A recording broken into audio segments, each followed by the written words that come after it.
Queridos amigos, muito boa noite. Estão todos bem?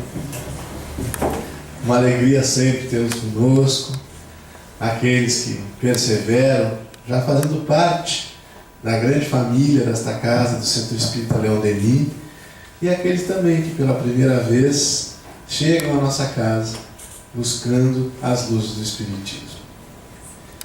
Os poetas são criaturas muito interessantes, porque nas suas inspirações, nos seus momentos em que eles buscam a verdade ou a compreensão dos nossos corações, eles nos deixam grandes legados.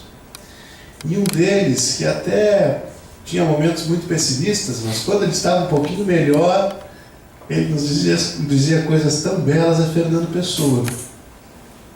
E num desses momentos, ele nos deixou algumas palavras desta forma: para ser grande, dizia o poeta, ser inteiro. Nada teu exagera ou exclui. Ser todo em cada coisa. Põe o quanto és, no mínimo que fazes.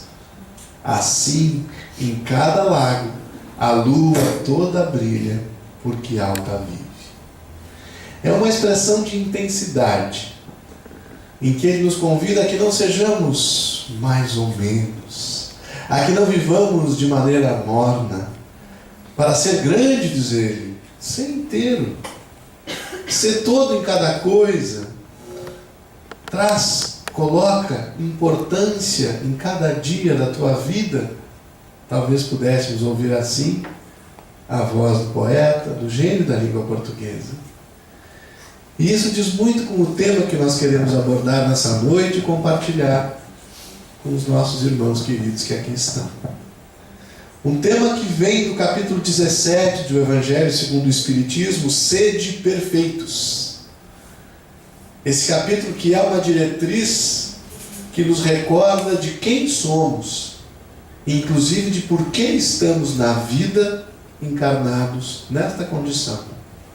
Lá nesse capítulo Sede Perfeitos, vamos encontrar um item nas instruções dos Espíritos, item número 4, o homem no mundo.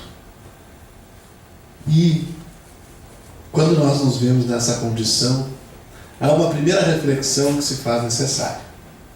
Primeiro vamos verificar quem aqui está encarnado. Vamos ver, porque a gente às vezes confunde, né?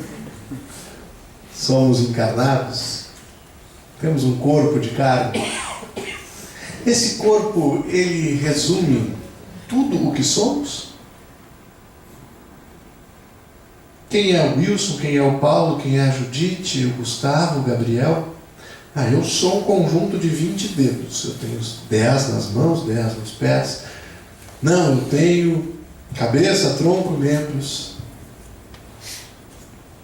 Para que nós possamos nos conhecer e nos definir, é preciso que o nosso ponto de vista esteja adequado. Então nós vamos colocar agora as boas lentes, aquelas que nos fazem perceber a realidade, para que nós possamos então viver com intensidade como o poeta nos convida. E vamos fazer isso com Joana de Ângeles, a benfeitora de Divaldo Pereira Franco, o mesmo espírito de Joana de Cusa, das primeiras mulheres que trabalharam com Jesus.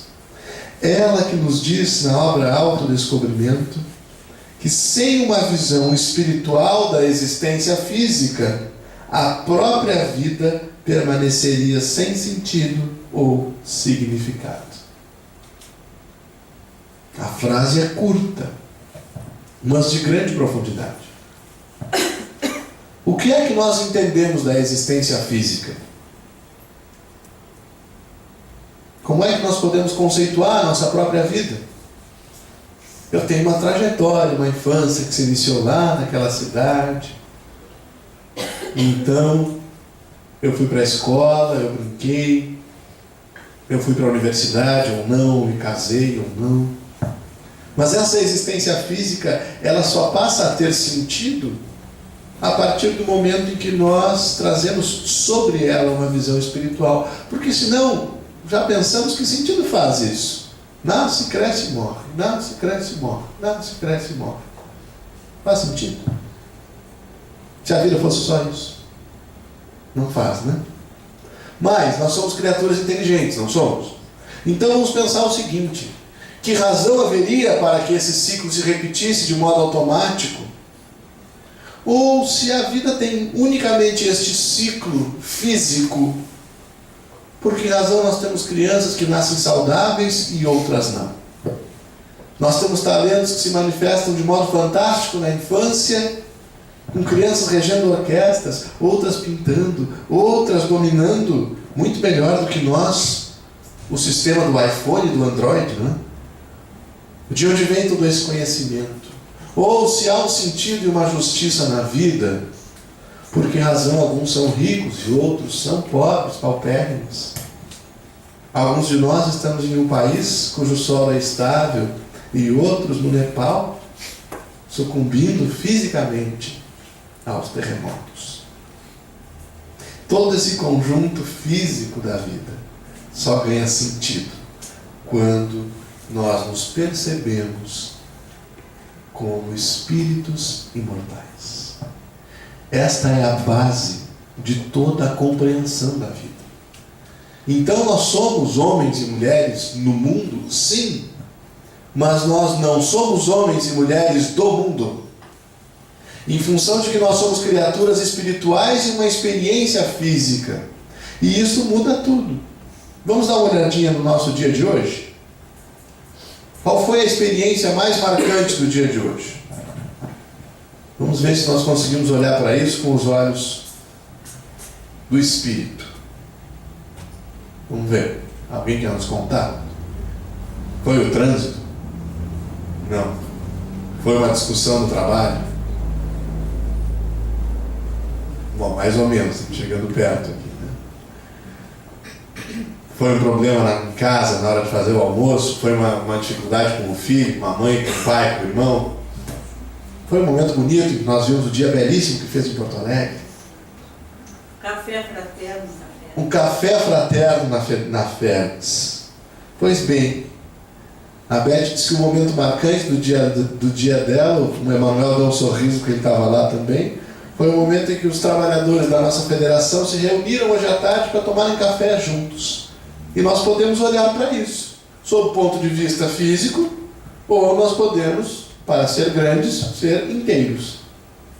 E olhar para isso sob o ponto de vista espiritual. Fisicamente, nós tínhamos algumas pessoas que se reuniram ao redor de uma mesa, consumiram um bom volume de sanduíches e de bolo, não é? Tomaram café e chá e conversaram um pouco. Pois bem, e espiritualmente o que é que aconteceu? Nós tínhamos ali almas que reencarnaram com objetivos afins. Mas não sendo fácil trazer ao mundo valores de espiritualidade, necessitam da convivência e necessitam beber dos corações umas das outras, para que, se fortalecendo e se unindo, consigam levar a toda a humanidade que precisa de espiritualidade e paz a mensagem do Espiritismo.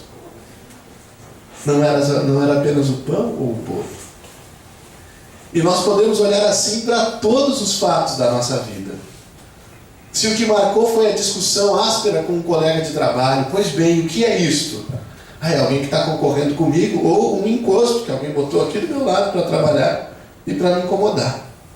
Será? Vamos colocar as lentes do espírito? Não. O colega difícil é alguém que, por planejamento divino, convive conosco, nos oportunizando refazer laços do passado, que muitas vezes adoeceram por nossa própria responsabilidade. E agora, sob o véu do esquecimento na reencarnação, nós temos uma nova chance de nos pacificarmos. Mas foi alguém que desencarnou? Pois bem, e a saudade nos chega, nos desafiando inclusive com um sentimento de perda. Podemos olhar para isso dessa forma, se a existência for apenas a do corpo. Mas quando o ponto de vista é o do espírito, eu observo unicamente um viajor que, nos antecedendo, retorna à pátria verdadeira e prossegue a sua jornada com todo o amor, com conhecimento, com as imperfeições e com a história que tem. E quando nos reencontrarmos, nós continuaremos nos amando como nos amamos hoje. Tudo na vida é assim. Agora, já que nós estamos partindo desta premissa, já que nós estamos nos reconhecendo como espíritos, como fazer para que essa trajetória física seja inteira? Para que ela seja intensa? Para que nós vivamos com significado, com valor? A partir dessas conclusões, vamos ver o que nos diz o Evangelho justamente nesta mensagem, O Homem no Mundo. Ele nos traz várias orientações para que a vida do espírito no mundo físico faça sentido e nos traga felicidade. Diz-nos o Evangelho: elevai o vosso espírito para aqueles a quem chamais, a fim de que eles possam, encontrando em vós as disposições favoráveis, lançar em profusão as sementes que devem germinar os vossos corações, para neles produzir os frutos da caridade e da justiça. Como assim? Sim, nós estamos no mundo, mas há uma realidade espiritual que interage conosco de muitas outras almas que não estão nesse momento com o corpo físico. Imaginemos o seu Edmuro. O seu Edmuro já passou dos 50, mais ou menos, né, seu Edmuro? Por aí. Daqui a uns 90 anos, seu Edmuro. Seu Edmuro vai continuar sendo o seu Edmuro. O mesmo espírito. Mas é possível, a menos que ele seja um corpo muito resistente, né, seu Edmuro, que lá por volta dos 140, 150, o senhor tenha desencarnado. E então, nós teremos o seu Edmuro como um espírito irmão nosso convivendo conosco sem o corpo físico, como temos muitos. A informação que nos chega é de que 2/3 da população terrena está desencarnada nesse momento. E esses espíritos interagem conosco. E nós buscamos a ajuda deles, assim como também sofremos muitas vezes pela nossa imprevidência e invigilância, influências enfermas desses mesmos espíritos. Mas o que nos diz o Evangelho para bem trilharmos no mundo é que nós precisamos ter disposições favoráveis para que eles possam lançar em nós as sementes que devem germinar nos corações. Ele está falando da nossa vontade. Todos os dias, quando nós iniciamos uma nova jornada, é preciso nos perguntarmos qual é a minha vontade, o que eu quero fazer nesse dia de hoje. Eu quero dar vazão a toda a minha preguiça. Pode ser, mas eu preciso, de novo, colocar as lentes do Espírito. Se o meu dia vai ser deixar o corpo atirado no sofá, dá vontade com esse frio. Edredom, cobertor, não é? Ainda mais de manhã cedo. Pois é. Mas faça frio, ou faça sol, chuva, calor, enfim, é mais um dia em que o espírito imortal tem chance de trilhar alguns momentos na Terra para o seu progresso intelectual, para o seu progresso moral. Então, quando nós olhamos para a perspectiva, aquela que às vezes até nos achata na cama, meu Deus, mais um dia de trabalho, mais um dia de escola, mais um dia de convivência. Nós temos que ter essa perspectiva de oportunidade e querer que as coisas corram bem. Ter um olhar otimista e esperançoso da vida, a fim de que essa disposição favorável nos permita a intuição dos bons espíritos para solucionar os problemas que são difíceis. Nos permita ter resiliência. Essa palavra, esta virtude, é tão do nosso momento. É a capacidade de compreender e de agir positivamente diante de circunstâncias adversas. Quem não precisa disso? Alguém passou por circunstâncias adversas hoje? Passou ou não passou? Se não passou, vocês me digam como é que é isso, né? É claro que nós passamos. Mas essa condição de resiliência é o oposto de, por exemplo, nós temos disposições de pessimismo, de raiva, de irritação, de caos. A minha vida é uma tragédia, está tudo errado comigo, as pessoas não me entendem, o chefe difícil, lá vem ele de novo. Essa não é uma disposição favorável. Então o que eu vou encontrar é influência espiritual também, mas que vai se somar a isso, e aí, meus amigos, haja confusão. Porque nós nos tornamos eixos de problemas, em vez de nos tornarmos agentes de soluções. Então o primeiro passo orientado pelo Evangelho é uma disposição para viver bem, para dar certo, para superar, para refazer, para crescer e para construir. E então nós seremos potencializados em todo o bem que nós buscamos. Mas nem só isso. O mesmo texto do Evangelho nos adverte do seguinte: buscando viver como espíritos, será que nós devemos nos retirar da vida física? Será que nós devemos viver uma vida contemplativa ou isolada? Sim ou não? Não? Por quê? Porque nós precisamos da convivência para crescer. É o Livro dos Espíritos, a primeira obra básica da doutrina espírita. E na sua parte terceira, mais especificamente quando fala das leis morais, a lei de sociedade, ele nos diz: nenhum homem tem faculdades completas. Por isso que o Paulo casou com a Júlia. E eles os dois se auxiliam mutuamente a crescer, a superar as adversidades e a se tornarem criaturas melhores. É assim. Então o homem no mundo vai nos dizer: não penseis, porém, que ao vos exortar incessantemente a prece e a evocação mental, queiramos levar-vos a viver uma vida mística, que vos mantenha fora das leis da sociedade em que estáis condenados a viver. Não. Vivei com os homens do vosso tempo, como devem viver os homens. Ter espiritualidade no nosso dia a dia não significa negar a reencarnação e a existência física. Pelo contrário, se nós estamos fazendo um exercício racional, precisamos nos perguntar: por que razão eu estou encarnado, eu estou em um corpo físico? Porque a reencarnação é um mecanismo de evolução. Porque cada vez que eu mergulho em um corpo físico, eu tenho uma aceleração do meu progresso se fizer bom uso dessas oportunidades.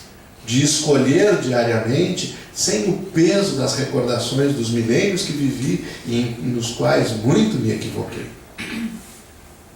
As reencarnações são oportunidades preciosíssimas de crescimento. Mas nós temos que viver com os pés no mundo, compreendendo que somos seres espirituais. Aqui ele nos adverte quanto ao oposto. Muitas vezes nós descobrimos que somos espíritos e nós largamos a vida material de mão. Eu só quero contemplar. Eu só quero pensar. Eu vou me isolar em algum lugar. Não. É no fogo da vida que nós crescemos e aprendemos. Então, não estamos falando de um extremo nem de outro. Equilíbrio. Viver a vida física de modo equilibrado significa ter tudo quanto é espiritual e definitivo por meta e tudo quanto é material e físico por meio. Eu não atinjo a meta sem o meio, e eu também não coloco o meio acima da meta. Essa é a circunstância que nós precisamos ter com muita clareza. E lá na obra A Gênese, no capítulo 18, item 5, a Gênese também é uma das obras básicas da doutrina espírita, nós vamos encontrar um desafio do homem no mundo. Quando nos diz a obra codificada por Kardec: já não é somente de desenvolver a inteligência de que os homens necessitam, mas de elevar o sentimento, e para isso faz-se preciso destruir tudo o que superexcite neles: o orgulho e o quê? E o egoísmo. O egoísmo e o orgulho. Nós dizíamos que estamos na Terra para o progresso intelectual e... qual é o outro? Ideia? Moral. Pois bem, a inteligência é muito simples. Nós somos desafiados muito ao seu desenvolvimento no dia a dia. Eu tenho que desenvolver a inteligência para passar nas provas da escola, para passar no vestibular ou para realizar o meu trabalho, de carpinteiro, de pedreiro, de engenheiro, de advogado, enfim. E muitas vezes essa busca pelo desenvolvimento intelectual preenche toda a nossa vida, embora deixe um vazio. Porque muitas vezes nós temos um acúmulo de títulos de conquistas, nós falamos tantas línguas e não conseguimos nos comunicar. Nós temos tantos títulos acumulados, mas não temos patrimônio no coração. Por quê? Porque o objetivo é desenvolvermos-nos no mundo intelectualmente, mas também crescermos do ponto de vista emocional. Esse é o desafio do momento. Nós já vimos as maravilhas que a inteligência foi capaz de produzir. É verdade ou não é? Olhemos para a engenharia. Meu Deus! São pontes fantásticas, são barcos imensos, são aviões que cruzam o mundo, são foguetes que rasgam o espaço. Quanto nós temos avançado em todas as ciências humanas. É bom nós enxergarmos a inteligência nos conduzindo. Mas e de outro lado, o quanto dessa inteligência desorientada ou desvinculada da moralidade já nos trouxe sofrimento e dor? Porque nós construímos as bombas, nós construímos os campos de concentração, nós construímos câmaras de gás, nós desenvolvemos armas químicas. Nós usamos a inteligência para persuadirmos-nos de que não somos irmãos simplesmente em função de que a nossa pele muda de cor, ou de que temos religiões diferentes. Isso ainda ocorre no mundo, em função de que nós não crescemos emocionalmente, embora o progresso intelectual.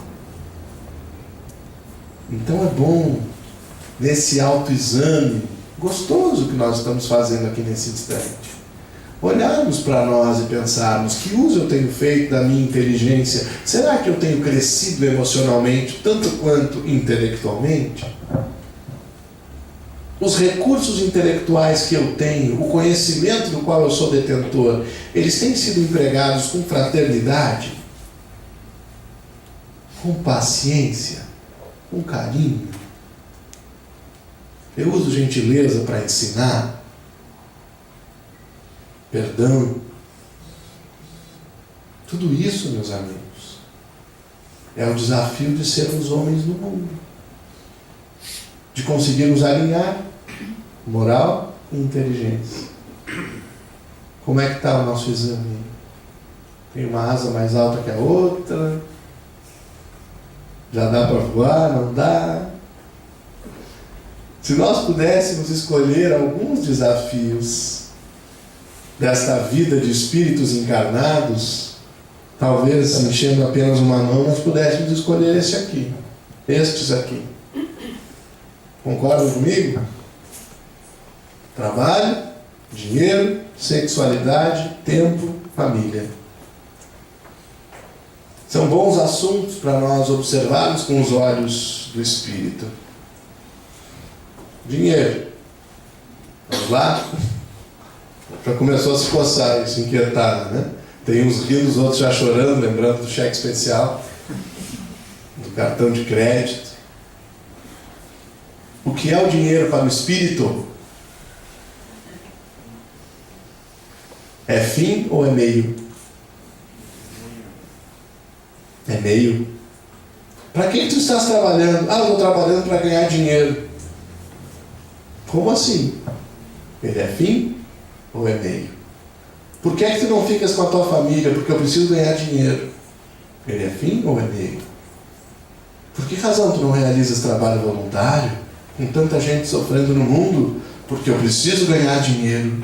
É fim ou é meio? É claro que o nosso sustento é relevante, mas de nada adianta eu chegar ao final de uma encarnação de 40, 50 ou 70 anos e quando me perguntaram: o que fizeste da tua reencarnação? Eu vou responder: me sustentei. Não é?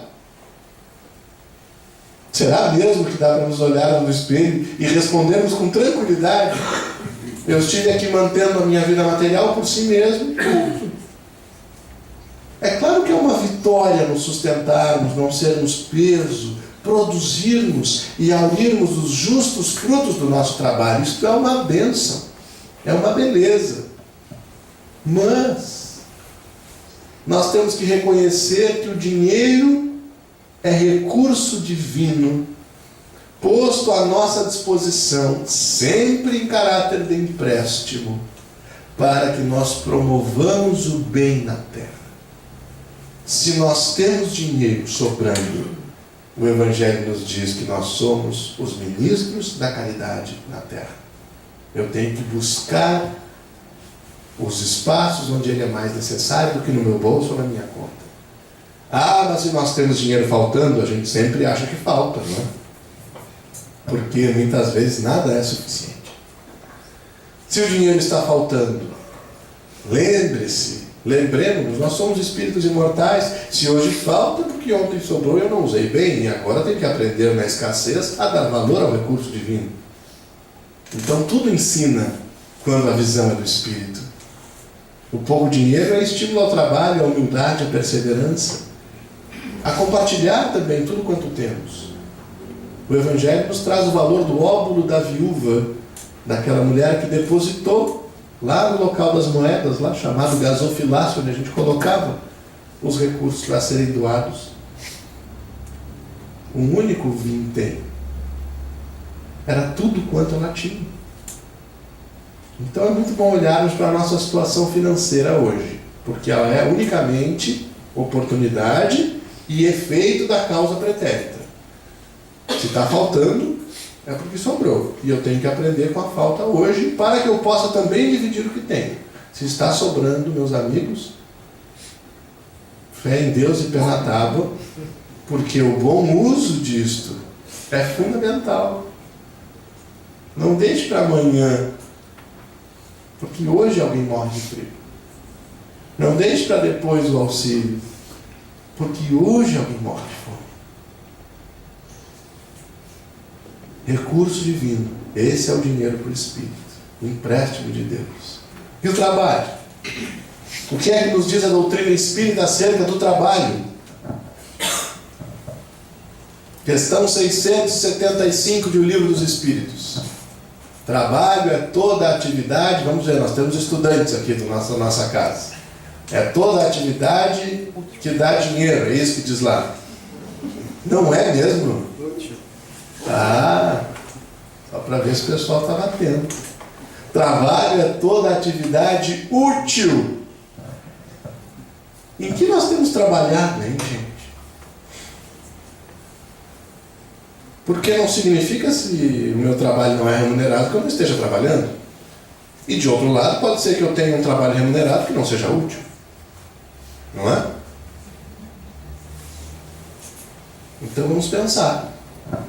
Em que eu gasto o meu tempo? Vamos conectando lá com este item que está aqui.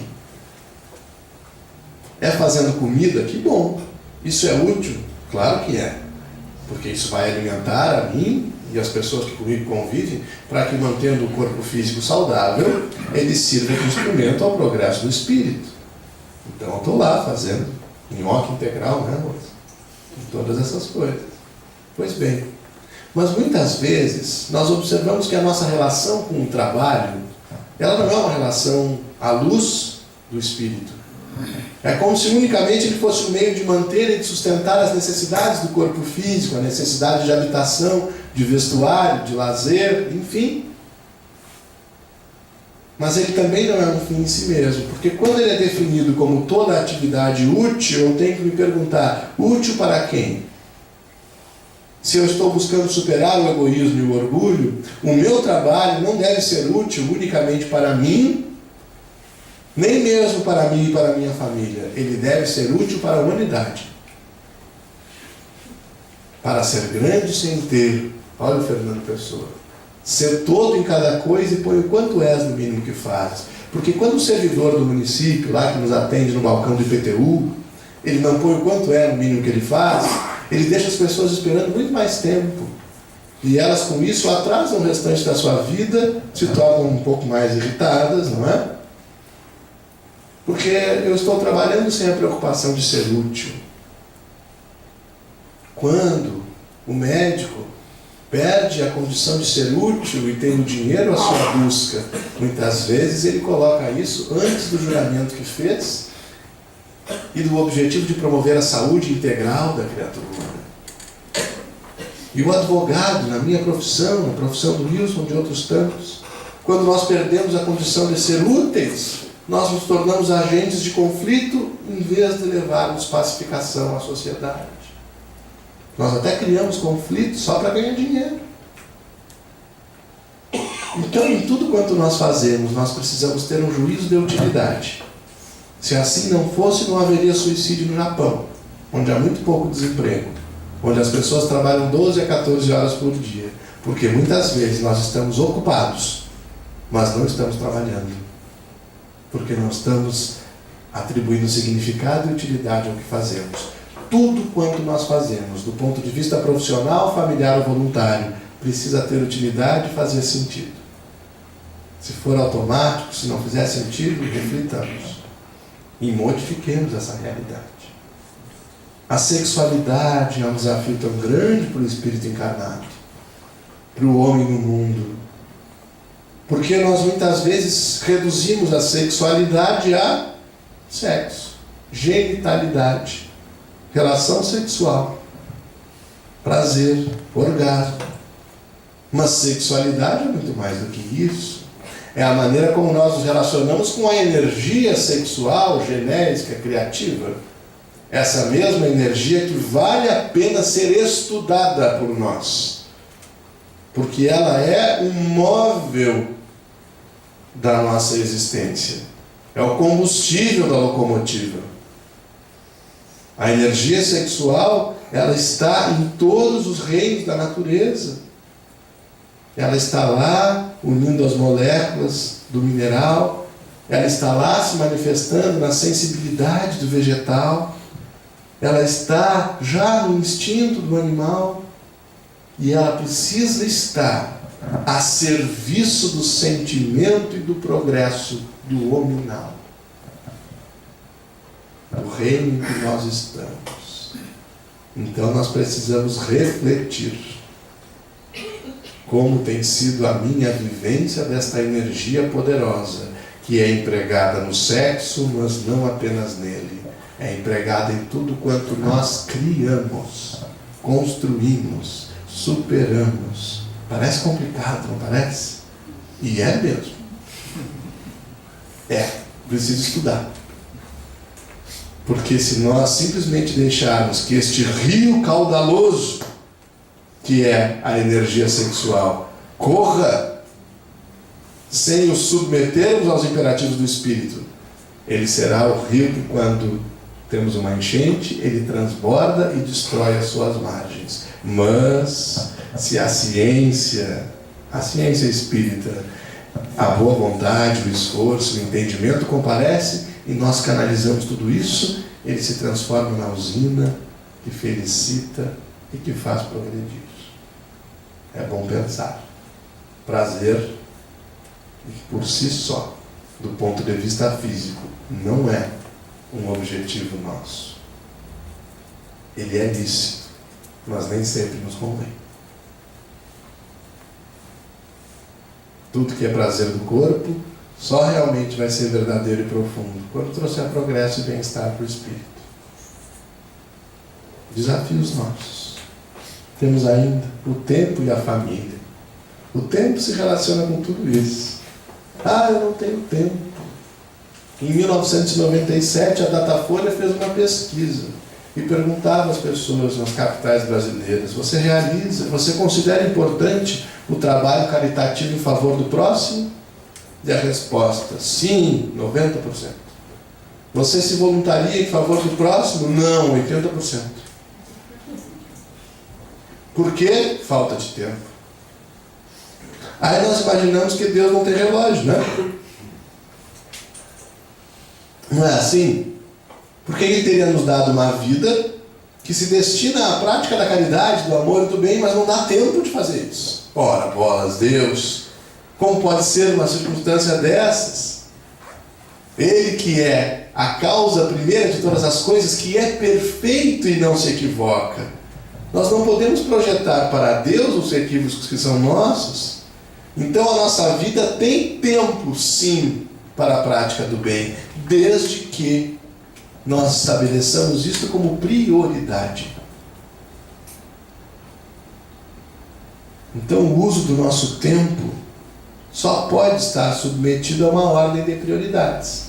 Senão nós vamos gastar o tempo todo fazendo coisas que são do mundo e que não nos trazem progresso. E isso serve inclusive para a família.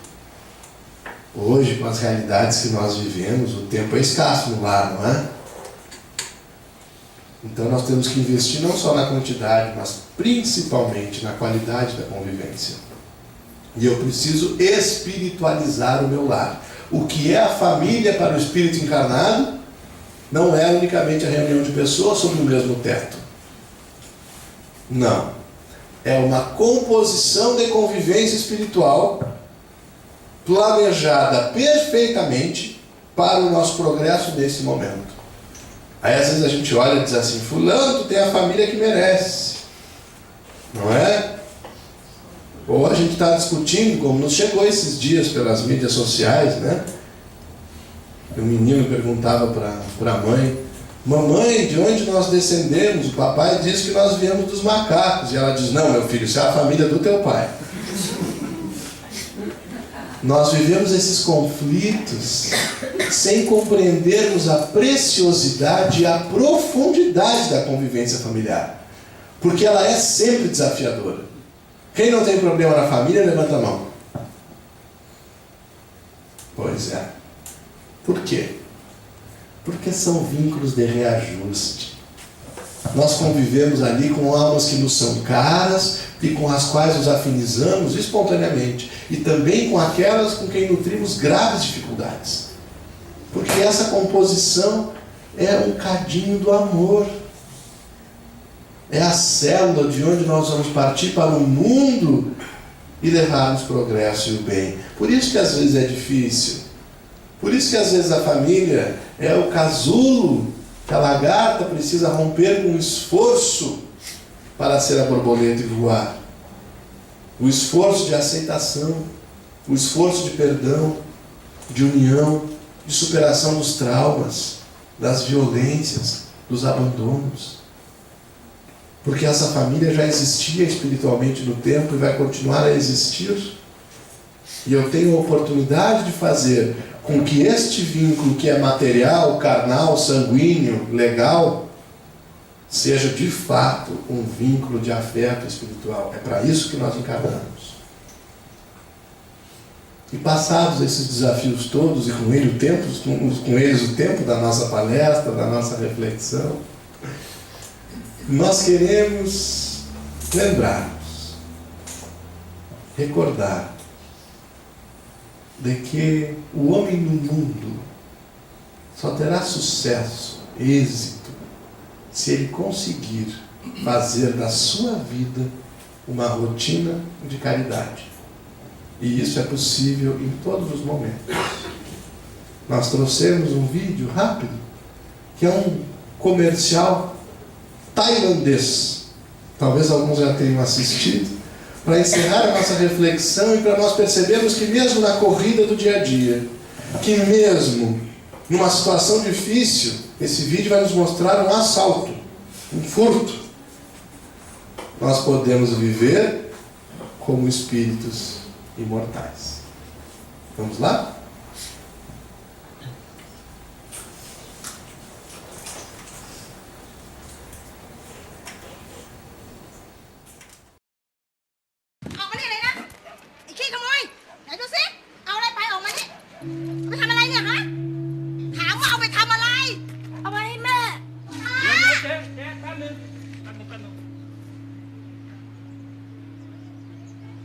แม่ป่วยเหรอ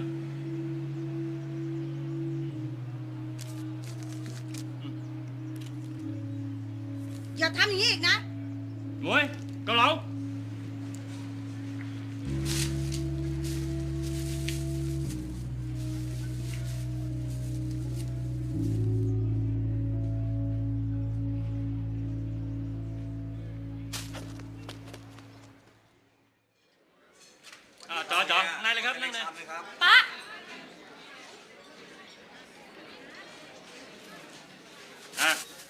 ไปอ้าวสั่งมาเร็วต่ออะไร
Para ser grande sem inteiro, nada teu exagero ou exclui.